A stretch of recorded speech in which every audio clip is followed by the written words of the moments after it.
ಕನಿಷ್ಠ ವೇತನ 36,000 ಜಾರಿಗೆ ಹಾಸ್ಟೆಲ್ ನೌಕರರ ಸಂಘದ ಜಿಲ್ಲಾಧ್ಯಕ್ಷ ಜ್ಞಾನೇಶ್ ಕಡಗದ ಒತ್ತಾಯ.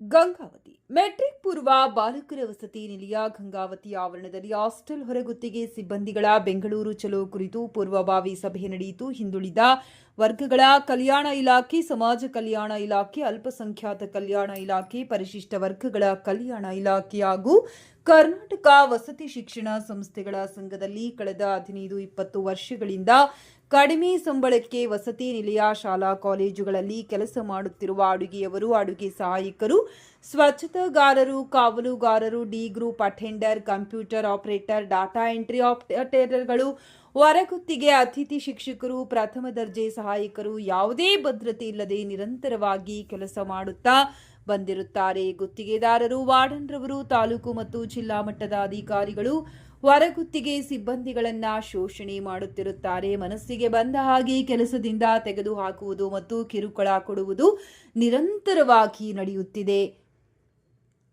ಹಾಗಾಗಿ 2026 ಮೇ 25ರಿಂದ ಸೋಮವಾರದಿಂದ ಬೆಂಗಳೂರಿನ ಫ್ರೀಡಂ ಪಾರ್ಕ್ನಲ್ಲಿ ಅನಿರ್ದಿಷ್ಟ ಮುಷ್ಕರ ನಡೆಸಲು ನಿರ್ಧರಿಸಿದ್ದೇವೆ ಎಂದು ಹಾಸ್ಟೆಲ್ ಹೊರಗುತ್ತಿಗೆ ನೌಕರರ ಪೂರ್ವಭಾವಿ ಸಭೆಯಲ್ಲಿ ಸಂಘದ ಜಿಲ್ಲಾಧ್ಯಕ್ಷ ಜ್ಞಾನೇಶ್ ಕಡಗದ ಹೇಳಿದರು. ಈ ಕೆಳಗಂಡ ಬೇಡಿಕೆಗಳನ್ನು ಈಡೇರಿಸಲು ಸರ್ಕಾರದ ಮೇಲೆ ಒತ್ತಡ ತರಲಾಗುವುದು, ಕನಿಷ್ಠ ವೇತನ ಜಾರಿಗೆ ಒತ್ತಾಯಿಸಲಾಗುವುದು ಹಾಗೂ ಮಕ್ಕಳ ಸಂಖ್ಯೆ ನೆಪ ಹೇಳಿ ಸಿಬ್ಬಂದಿಗಳನ್ನ ಕೆಲಸದಿಂದ ಬಿಡಿಸಬಾರದು ಎಂದು ತಿಳಿಸಿದರು.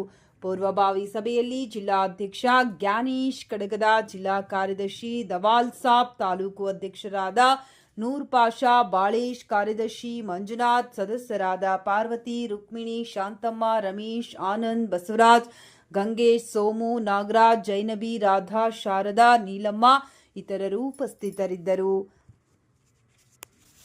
ಬೇಡಿಕೆಗಳು: ದಿನಾಂಕ 11/4/2025ರಂದು ರಾಜ್ಯ ಸರ್ಕಾರ ಹಾಗೂ ಕಾರ್ಮಿಕ ಇಲಾಖೆ ಪರಿಷ್ಕರಣೆ ಕರಡು ಅಧಿಸೂಚನೆ ಹೊರಡಿಸಿರುವ ಕನಿಷ್ಠ ವೇತನ ತಕ್ಷಣ ಜಾರಿ ಮಾಡಬೇಕು. 4 ವಲಯಗಳ ಬದಲಾಗಿ 3 ವಲಯಗಳನ್ನು ಮಾಡಬೇಕು. ತಿಂಗಳಿಗೆ ಕನಿಷ್ಠ ವೇತನ ಮಾಸಿಕ 36,000 ಕೊಡಬೇಕು.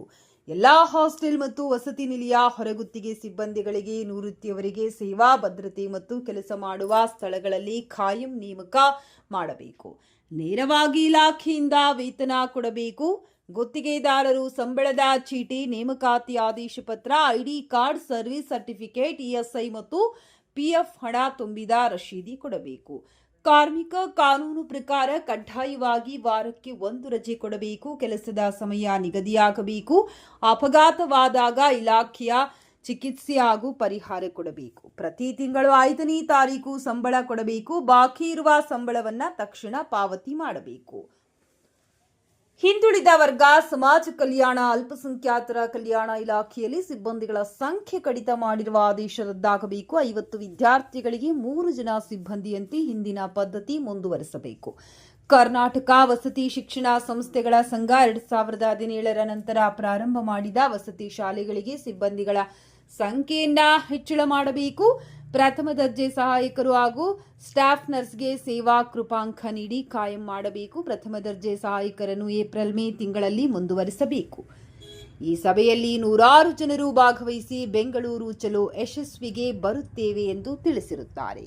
ಮತ್ತು ಕರ್ನಾಟಕ ರಾಜ್ಯ ಹಾಸ್ಟೆಲ್ ಹೊರಗುತ್ತಿಗೆ ನೌಕರ ಸಂಘಟನೆ, ಕೊಪ್ಪಳ ಜಿಲ್ಲಾ ಸಮಿತಿ ಹಾಗೂ ಗಂಗಾವತಿ, ಕನಕಗಿರಿ, ಕಾರಟಗಿ 3 ತಾಲೂಕು ಸಮಿತಿಗಳ ನೇತೃತ್ವದಡಿಯಲ್ಲಿ ಅಖಂಡ ಗಂಗಾವತಿ ತಾಲೂಕು ಸಮಿತಿಯ ಜಂಟಿ ಸಭೆಯನ್ನು ಇವತ್ತು ಕರೆದು ಏನು ಮೇ 25 ಮತ್ತು 26ನೇ ತಾರೀಕಿಗೆ 2 ದಿನಗಳ ಕಾಲ ರಾಜ್ಯ ಮಟ್ಟದ ಬೆಂಗಳೂರು ಚಲೋವನ್ನು ನಮ್ಮ ಸಂಘಟನೆ ಬೆಂಗಳೂರಿನ ಫ್ರೀಡಂ ಪಾರ್ಕ್ನಲ್ಲಿ ಹಮ್ಮಿಕೊಂಡಿದ್ದು, ಅದರ ಪೂರ್ವಭಾವಿ ಸಭೆಯನ್ನು ಇವತ್ತು ಸೇರಿ ಇಡೀ ಜಿಲ್ಲೆಯಾದ್ಯಂತ ಸುಮಾರು 600 ಜನರನ್ನು ನಾವು ಬೆಂಗಳೂರು ಚಲೋಕ್ಕೆ ಕರ್ಕೊಂಡು ಹೋಗ್ಬೇಕಂತೇಳಿ ನಾವು ತೀರ್ಮಾನ ಮಾಡಿದ್ದೀವಿ.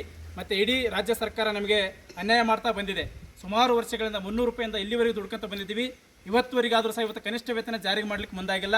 ಇವತ್ತು ಕನಿಷ್ಠ ವೇತನ 25,000 ಕೊಡ್ತೀವಿ ಅಂತಂದೇಳಿ ಮೂಗಿಗೆ ತುಪ್ಪ ಹಚ್ಚತಕ್ಕಂಥ ಕೆಲಸವನ್ನು ಮನೆ ಸಿದ್ದರಾಮಯ್ಯ ಸರ್ಕಾರ, ಸಂತೋಷ್ ಲಾಡ್ ಅವರು ಇಬ್ಬರು ಮಾಡ್ತಾ ಇದ್ದಾರೆ. ಹಾಗಾಗಿ ಕಾರ್ಮಿಕರು ನಿಮಗೆ ಕಣ್ಣಿಗೆ ಕಾಣೋದಿಲ್ವ ಅನ್ನೋ ನಿಟ್ಟಿನಲ್ಲಿ ಇವತ್ತು ಫ್ರೀಡಂ ಪಾರ್ಕ್ನಲ್ಲಿ ದೊಡ್ಡ ಮಟ್ಟದ ರ್ಯಾಲಿ ಮತ್ತು ಮುಷ್ಕರವನ್ನು ನಮ್ಮ ಸಂಘಟನೆ ಹಮ್ಮಿಕೊಂಡಿದೆ. ಆ ನಿಟ್ಟಿನಲ್ಲಿ ಹಾಸ್ಟೆಲ್ನಲ್ಲಿ ಕೆಲಸ ಮಾಡ್ತಕ್ಕಂಥ ಕೊಪ್ಪಳ ಜಿಲ್ಲೆ ಮತ್ತು ಗಂಗಾವತಿ, ಕನಕಗಿರಿ, ಕಾರಟಗಿ, ಕುಷ್ಟಗಿ ಹಾಗೂ ವಿವಿಧ ತಾಲೂಕಿನ ಎಲ್ಲ ತಾಲೂಕುಗಳ ನಮ್ಮ ಹಾಸ್ಟೆಲ್ ಹೊರಗುತ್ತಿಗೆ ನೌಕರರು ಈ ಒಂದು ಹೋರಾಟದಲ್ಲಿ ಭಾಗವಹಿಸಿ ದೊಡ್ಡ ಮಟ್ಟದ ಹೋರಾಟವನ್ನು ಯಶಸ್ವಿ ಮಾಡಬೇಕಂತೇಳಿ ವಿನಂತಿ ಮಾಡ್ತಾ ಇದ್ವಿ. ಈ ಹೋರಾಟಕ್ಕೆ ಈ ಭಾಗವಹಿಸಿರ್ತಕ್ಕಂಥ ಎಲ್ಲರಿಗೂ ಸಹ ತುಂಬ ಹೃದಯ ಧನ್ಯವಾದಗಳು.